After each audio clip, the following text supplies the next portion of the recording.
Hi, Grace Hi, Kids. how you doing Hope you're today? having a good day. Oh, it's so good to see you guys. Hey, today we're going to learn about something that we might all need a little of. Patience. Patience. Hmm.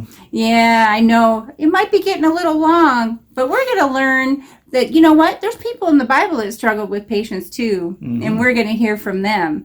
But first, we're going to sing one of your favorite songs. We're going to sing it again, the one we sang on Easter. One, two, three. Three. Let's All sing. right.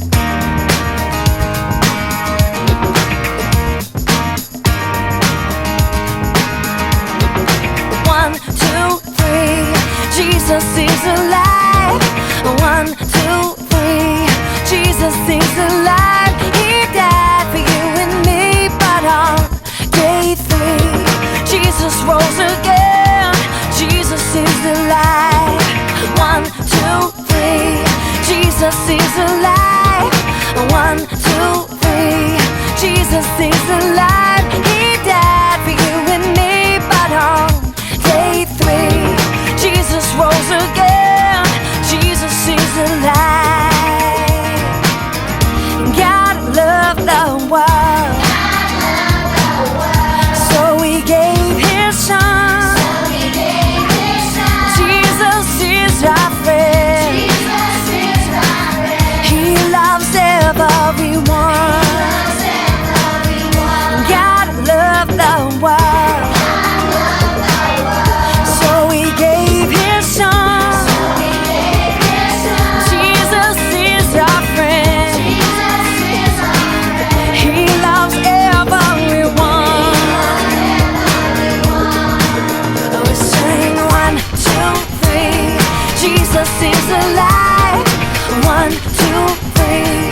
Jesus is alive. He died for you and me, but on day three, Jesus rose again. Jesus is alive. God loved the world, so He gave His Son.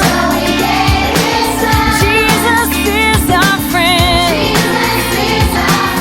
He loves everyone. Yeah, one, two, three. Jesus is alive. One, two, three. Jesus is alive. He died for you and me, but on day three, Jesus rose again. Jesus is alive. Jesus rose again. Jesus is alive. Jesus rose again. My Jesus is alive.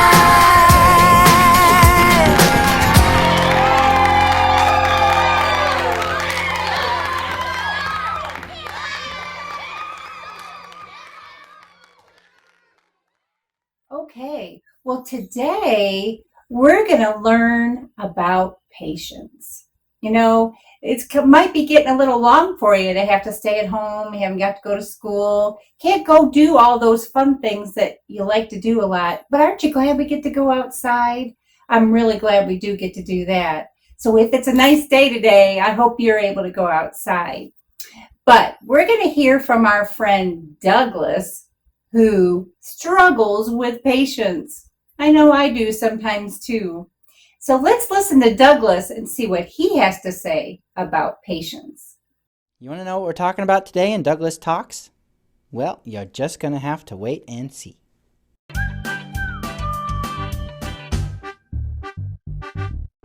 Hey guys, it's me again, Douglas, and today we're going to be talking about patience. Yeah, which is really good because I need more patience in my life. I'm not a very patient person.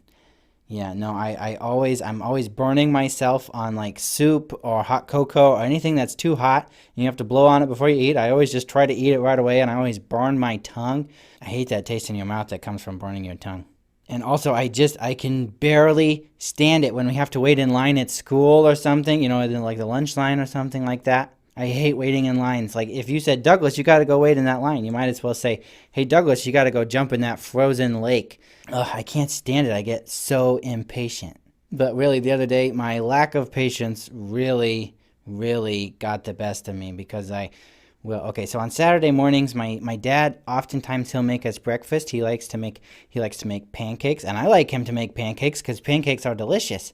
But one Saturday he made the pancake batter, but then he had to go do something real quick before he could come back and make the pancakes, and I was getting really, really impatient. I could feel my tummy rumbling, and I had like cookie dough before. If you have a cookies are delicious, but cookie dough is also yummy. Although even cookie dough, if it's got raw eggs in it, it can make you really sick. But it tastes yummy anyways. So I thought, I'm gonna have some of this pancake batter because pancake batter is probably gonna be like cookie dough. So I took a big old spoon and I put the spoon in my mouth and I ate the stuff, and oh my goodness. Pancake batter is not the same as cookie dough. I have no idea how delicious pancakes come from pancake batter because pancake batter is just this nasty, slimy goop. And I ate that nasty, slimy goop. Ugh. And if I had just waited for my dad to come back and make pancakes, it could have been a delicious pancake. But instead, that mouthful was nasty, gross, disgusting. And it seems like there are so many things in life that we have to wait for. Like we have to wait to be an adult, to have our own job and have our own house and be able to be our own boss and do whatever we want. You gotta wait at school, you gotta wait at home. Christians have been waiting for a long time too for Jesus to come back. We've been waiting a long, long time. There's so much stuff in life that we have to wait for. And the Bible says that God has a plan for you, and he has a plan for me, and he has a plan for all of us. And it's a good plan. But we're not going to get that whole plan all at once. We have to wait for most of it. And so I think one of the big reasons why God wants us to be patient is because if our whole life we're just waiting for the next thing and the next thing and the next thing, we're never going to enjoy the gifts that God has given us right now. If I spend my whole childhood just wishing I was an adult, I'm not going to enjoy my childhood. I'm not going to have any fun being a kid. And if all I do is just sit around waiting for Jesus to come back, then I'm not doing my part to help make the world a better place. Yeah, I know that God has awesome things planned for my future and for your future. But God has given us an awesome life right now that we should be living right now. And if we're impatient about what's coming next, at the very best, we're just going to have a bad attitude about things. And at the very worst, if we try and, jump the gun and try to not wait and do things before we're supposed to, then we might ruin things that God has planned for us. So my challenge to you guys today, and really the challenge for me too, is I hope that next time we're impatient, that next time we think we just can't wait, that we'll hang in there. You can hang in there. I can hang in there. And if we feel like we can't, we can ask God for help. Because God would love to help us enjoy the life that he has planned for us, one step at a time. Okay, so you saw how Doug struggled with patience, and we can too. Well, we're going to hear from Pastor Ed in just a minute. He's going to tell us our Bible story about some characters in the Bible that struggle with patience. So we can relate to those people in the Bible that have a struggle with patience too. But before we do that, we're going to play our duck game, the duck races, one more time. So get ready to pick your color, and then we'll hear from Pastor Ed.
right. Let me read this story to you. It's about patience.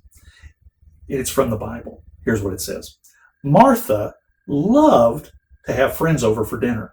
She carefully planned each meal. She was a very organized person. That meant she liked to put things in order. She worked hard to prepare food. But the problem was she worried about every detail. She wanted everything to be perfect. Martha and her sister Mary enjoyed having good friends over to their house, especially their good friend Jesus. Jesus liked to visit with them and their brother Lazarus. One time while Jesus was visiting in their home, Mary became so interested in Jesus' words that she decided to stop everything and sit down and listen to Jesus talk. She learned many things through the stories that he told. Mary was always encouraged by Jesus' words. As Jesus told a story to Mary, Martha continued working in the kitchen alone. Martha waited for her sister to return to the kitchen, and after a while, Martha became upset. She began to fret. She wondered why Mary was not helping her prepare the meal. Finally, Martha became very, very impatient. She thought, where is Mary? What is taking so long? I need her to help me. Why is she wasting time while I do all the work? I wish she would just hurry back to the kitchen. Finally, Martha looked into the room, and to her surprise, there was Mary sitting at Jesus' feet. Martha could hardly believe her eyes. She decided to speak to Jesus about Mary. She blurted out as she marched in the room, Lord, don't you care that I have to do all the work all by myself?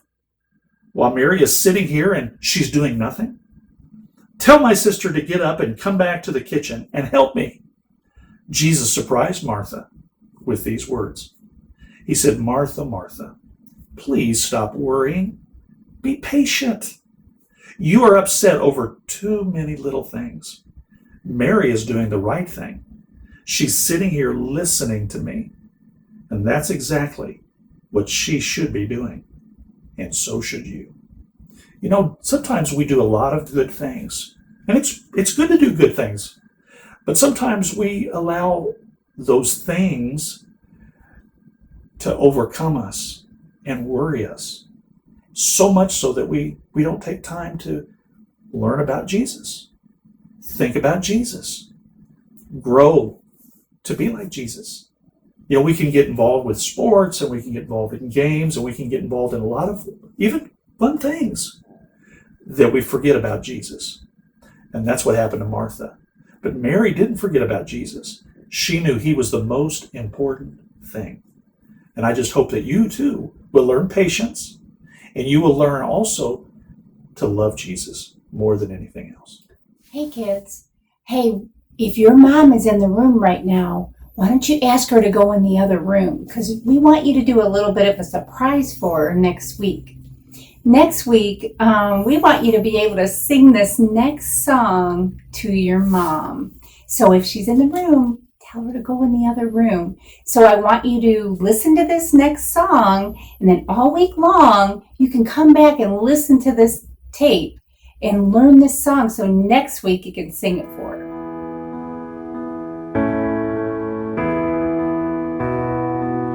I love my mom. God knit me together in her womb. She was the first I heard say I love you. I love my mom. She gives hugs and holds my hand. Says she's trying the best that she can.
teaching me right from wrong and what is true.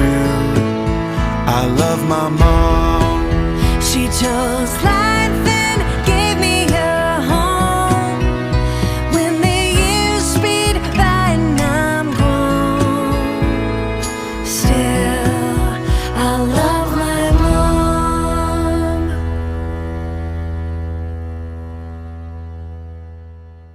I hope you enjoyed that song. So keep practicing this week, and then that'll be a great song for your mom to hear next week, okay? So we're going to do one more game. We're going to do the Books of the Bible game one more time. So let's go ahead and play that right now. Welcome to the Books of the Bible game, where you try to decide whether a book from the Bible is in the Old Testament or the New Testament. Let's give the Books of the Bible wheel a spin.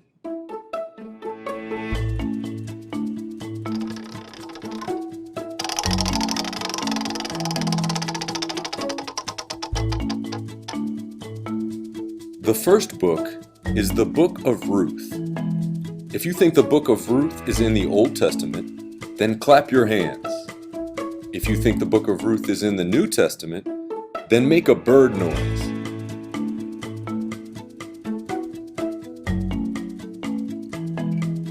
If you were clapping your hands, then you were right. The Book of Ruth is in the Old Testament. Let's give the Books of the Bible wheel another spin.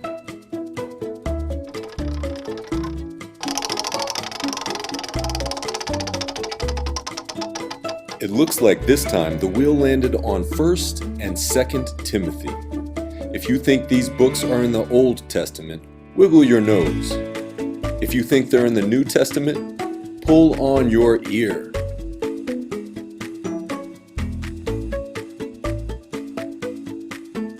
If you're pulling on your ear, then you're right. The books of 1st and 2nd Timothy are in the New Testament. Let's spin the wheel again.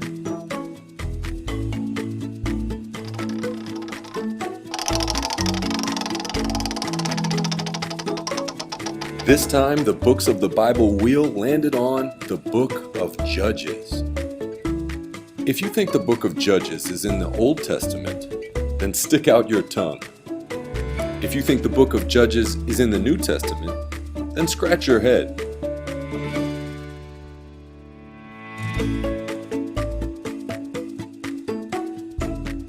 If you were sticking out your tongue, then you were right this time. Judges is in the Old Testament.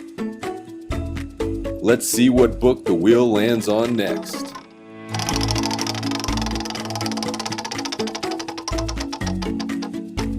It looks like this time it's the Book of Proverbs. If you think the Book of Proverbs is an Old Testament book, then make a funny face. If you think it's a New Testament book, then rub your belly.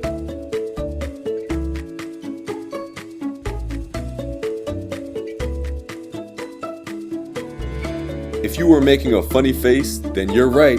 The Book of Proverbs is in the Old Testament. Let's spin the wheel one more time.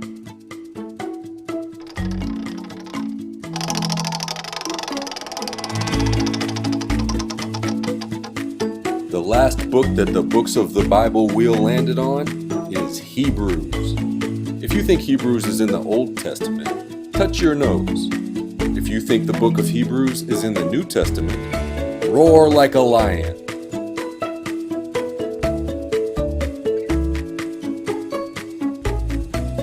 If you roared like a lion, then you are correct. The book of Hebrews is in the New Testament. Thanks for playing the Books of the Bible game. Come and play again soon.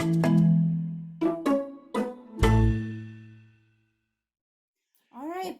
Bye, kids. Bye. We will see you next time. You guys have a great week. Practice that song for your mom. You better do it. All right. We'll see you next week. All right. Bye-bye. We love you. Bye-bye.